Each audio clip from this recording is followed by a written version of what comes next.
My parents live in Cleveland, Ohio, and every Sunday I call home. But the thing is, if I wait too long on Sunday and it gets to be late afternoon or evening, my mom will answer the phone and say, "It's almost Monday." And if I'm not able to call on Sunday for whatever reason and I call on Monday, she'll say, "I think I recognize the voice." Is that parental guilt? I'm not sure. Is that what that? Yeah, okay. Good, I got that straight.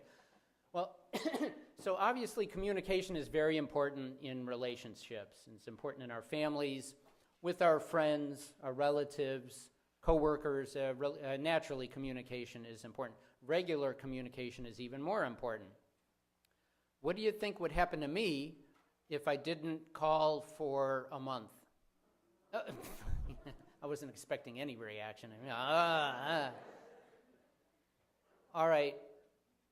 What do you think would happen if no communication took place for 150 years? We used to be in touch with this guy, and then that generation passes and hands that story on to the next generation, and for 150 years there was no word. I use that as an example because in the gospel today we hear of John the Baptist.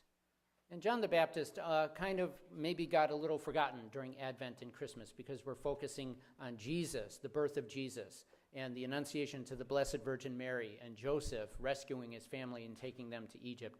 Well, John the Baptist is part of the Holy Family as well, Jesus' cousin.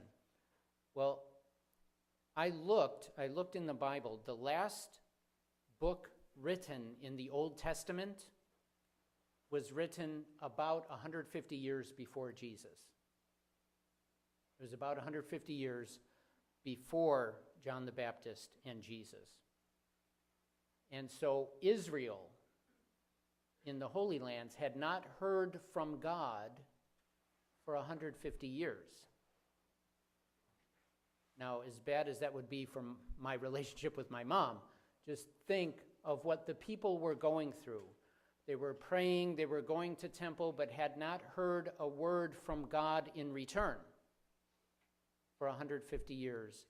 And then John the Baptist came on the scene and was proclaiming, "Make ready the way for the Lord."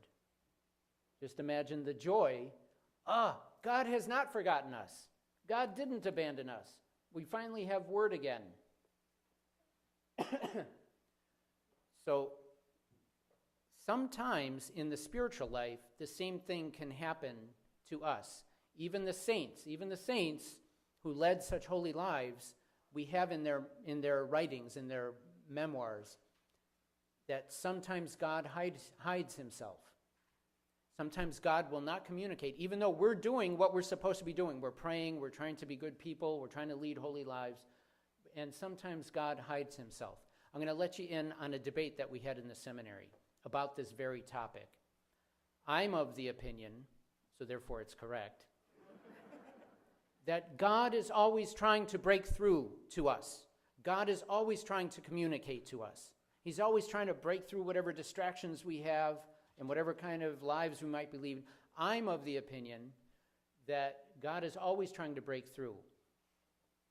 And so the debate in the seminary was, I'll ask for your opinion too at some point, you can ponder it.